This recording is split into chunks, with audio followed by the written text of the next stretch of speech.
Can you hear me okay? Hey guys, welcome to this week's podcast episode.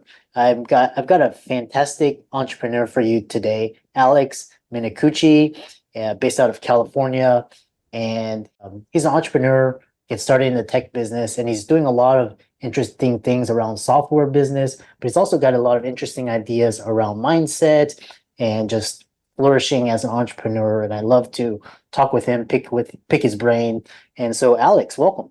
Hey, thank you, Christopher. I appreciate the opportunity to be on your show today.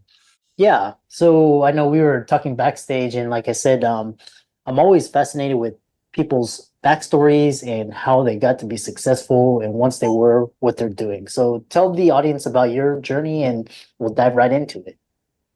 Well, I'll start as an adult, young adult, 18 years old. I started Cal Poly, the local university, as a mechanical engineer. And I actually was living in my car for the first few months of that. I didn't have enough money to get a dorm room or anything. I was looking for work. And as you can expect, as an engineer, I was very shy. But I was looking for anything I could find. So I got a job at a telemarketing firm. I was not a tech guy. I was not a software guy. I was not a business guy. But I just knew I needed work. So I managed to get a job, get hired that first day. And my first day on the job, he sits me down at a computer. This is 1996. We didn't have computers at every desk, but I had a stack of index cards and a phone. He says, call these people and sell them network servers and equipment. And all I know is that for 8 hours straight, I didn't make a single phone call. It was probably still to this day the most terrifying day of my life. And I remember cycling through the index cards, trying to find a friendly sounding name. And Susie Smith, she'll be nice. And I dial, hello, terrified. It was a terrible, terrible. I didn't make a single successful phone call. So I left that day thinking, all right, I'm going to get fired. This didn't work out very well. But I had an idea for something related to this internet thing that was starting to get popular in 1996. And it's funny for a lot of young people. There was a time when we didn't have this internet thing. So I went to the local library and I printed out a little 2-page business plan. And it was basically the yellow page model, but online, because there weren't search engines yet. There was no Google. There was a time before Google.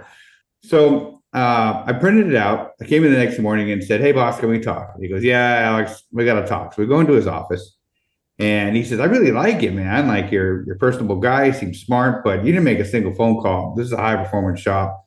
Here's your final check. Like, I really wish it would have worked out. And I said, hey, boss, before I go, read this. And I hand him my 2-page business plan. So he looks at it and goes, this is a great idea. He said, what do you need? I said, I need that desk, that phone, and 150 a week is all I need is a salary. We could be 50-50 partners and I'll build this business. So we shook hands, went back to that desk, and started my first business in the tech world. So I went out and bought a book on how to write code, built the website, and then I actually typed in the entire San Luis Obispo County Yellow Pages by hand, and every name, address, phone number, so I had every business listed. And then for $20 a month, it was clickable when I have a mini website. And back then, nobody had a website. So very quickly got to market. Everybody needed a website at that time. And a year later, I sold my half back to my partner for $150,000. So now I'm 19 years old, no longer homeless, got a little cash in my pocket, and I've been a tech company serial entrepreneur since. So I've been self-employed, dropped out of college, and have been self-employed since. So that was how I I call it opportunity, managed to get into my first tech business. Yeah, it's quite interesting. And you're describing the early internet days, and I remember those days too. And it was like people were either said they were saying this was either going to go to zero or just go to infinity. It reminds me of now I'm talking to Gen Z and Gen Alphas, and with blockchain and these this new um, asset class or this new industry, a lot of them are not they're giving up lucrative jobs at like Goldman Sachs and these investment firms and going to work for blockchain companies and going all in into these so it really reminds me of those days. I mean, when you see an opportunity like for an emerging industry, it's kind of like the early 1900s and saying, oh, people might buy cars like this. Yeah, get in on that. So, Yeah. some of these things are pretty cool, and I feel fortunate to have been at the early part of that curve. Yeah. It was funny because people were saying nobody's going to buy anything on the internet because nobody's going to give out their credit card, and Now you can get into cars with strangers. You can rent to people you'd never know through, through Airbnb, and just it's incredible how the internet has scaled trust and just kind of built these systems, Oh payment yeah. systems too. It's funny you bring that up. The trust part is amazing. I had an e-commerce site back in 97, 98, and we were doing like $4,000 a week online, which was a big deal back then. But there weren't secure server certificates yet. So we installed the secure server certificate. And so when you went to buy something, a little pop-up says, you're entering into an encrypted area. This will protect your data. And our sales dropped. The little lock that you see now, like nobody's seen that before. So we actually had to say, do you want to go to unsecured or secured? And people would pick the unsecured because they didn't know what it was. I mean, it was pretty funny going through that adoption period. And I learned that about every business is I like to break up every target market and say, you've got your 5 to 10% early adopters, which is it's new, it's cool, I want it. And then you've got your 50, 60, 70% that follow behind the early adopters. Well, it worked for them, it proved for them, and then you've got some that just don't care. And so in any emerging technology, you've got to understand that segmentation. And so when I try to create something new, I just understand I got 5 to 10% early adopters are going to come on board my first couple of years, and then I'm going to fight for the rest later. So it was interesting being part of that. I love talking to tech entrepreneurs. And so kind of, talk about like the current work that you do now, because you have like a software business in the service, and how that helps, your clients and what you're doing there. Sure. So after having built and exited 6 companies over the last 20 years, this is 2018. I made the Inc. 5000 list. We made the Deloitte Fast 500. So I had a pretty good playbook on how to build and sell companies. So I was turning 40 in 2018, and I said, I've got to figure out, how do I take my game to the next level, and how can I help more entrepreneurs be more successful? Because when you spend time as an entrepreneur, it's like a club, right? Where you see people like really trying to build these businesses, and I believe rising tide raises all ships, and you want to help. And for me personally, sharing my mistakes, and I've made a lot of them, kind of helps me reconcile those mistakes and feel a little less bad about them. Like if I could teach people, it makes me feel good. So I created what's called a venture studio. And at the time, that term really wasn't well known. But I was trying to take the idea of an incubator and a venture studio and put it together, where most early stage businesses need capital. Everybody needs capital. But they needed more than the weekly coffee talk or a monthly advisory meeting. Like they really needed somebody that had the experience and the know-how to be fully engaged in the success of their business. And then I was looking at the economics. When you see companies that they all need CTOs, CROs, CMOs, these are high dollar positions in California, very competitive positions.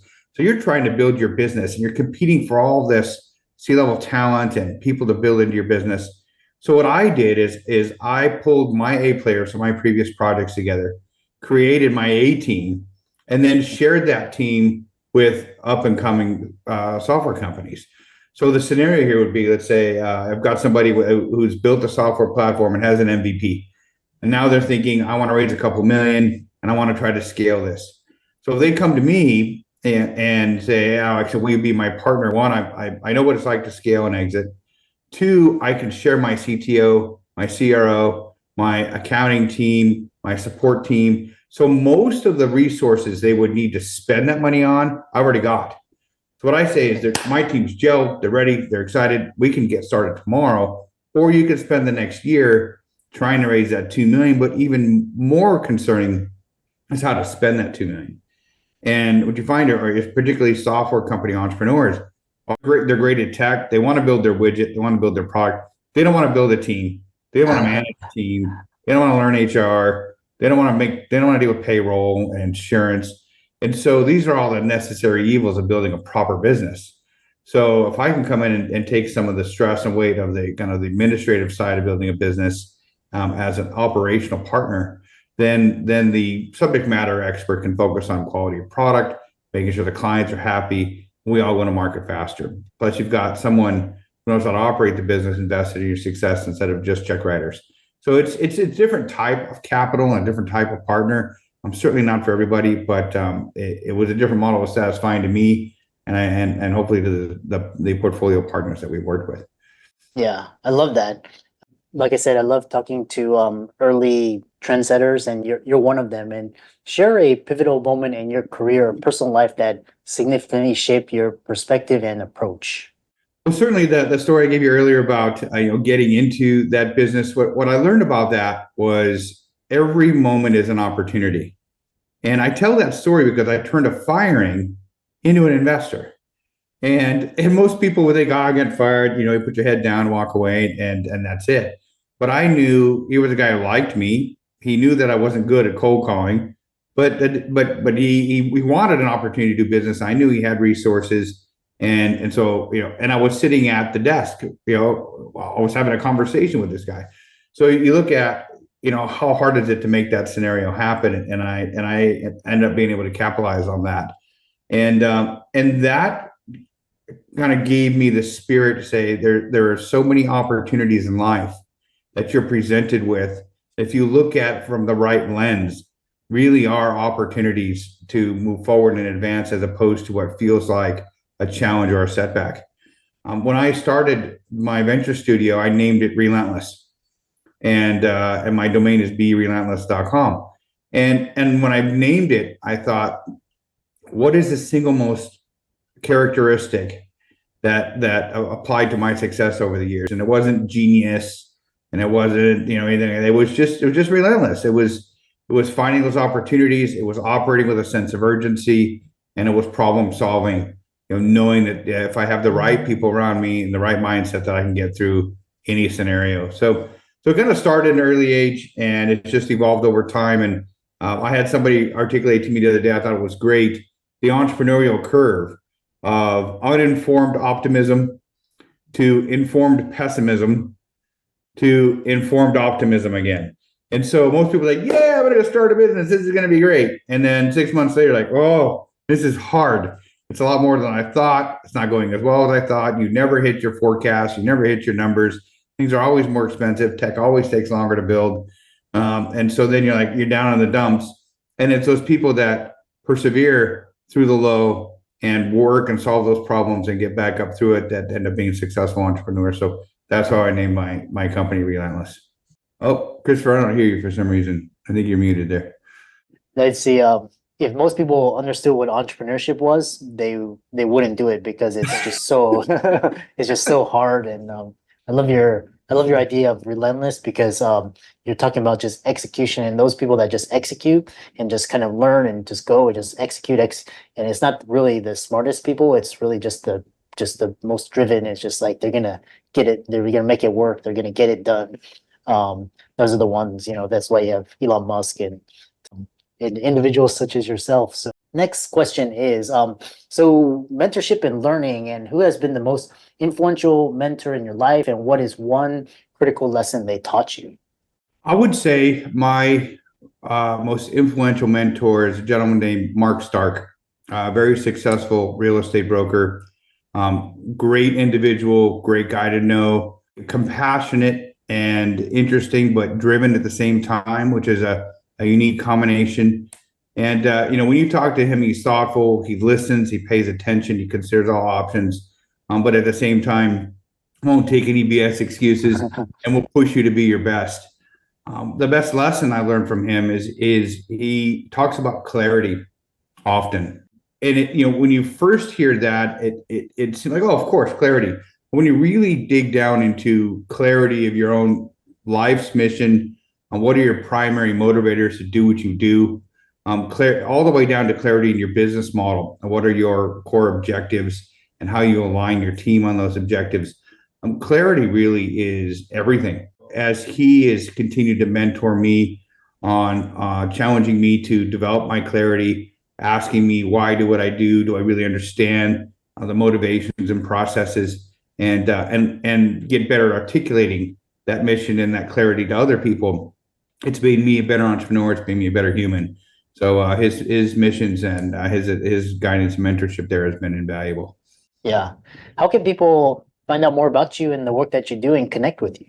My website is berelentless.com, berelentless.com. My email address is Alex, Alex, at berelentless.com. And then I'm pretty active on LinkedIn. So if somebody wanted to seek me out on LinkedIn, they could connect, and I'd be happy to chat with them there as well. And for all the audience, let's thank Alex for coming on and really inspiring conversation. Be sure to give him a like and follow on his socials and check out his work. And with that, thanks so much for coming on to the podcast. Yeah, Christopher, thank you very much. I appreciate the chance to be here, and I appreciate what you do as a podcaster, sharing these opportunities and stories with people to try to inspire their entrepreneurial journeys. I appreciate what you do.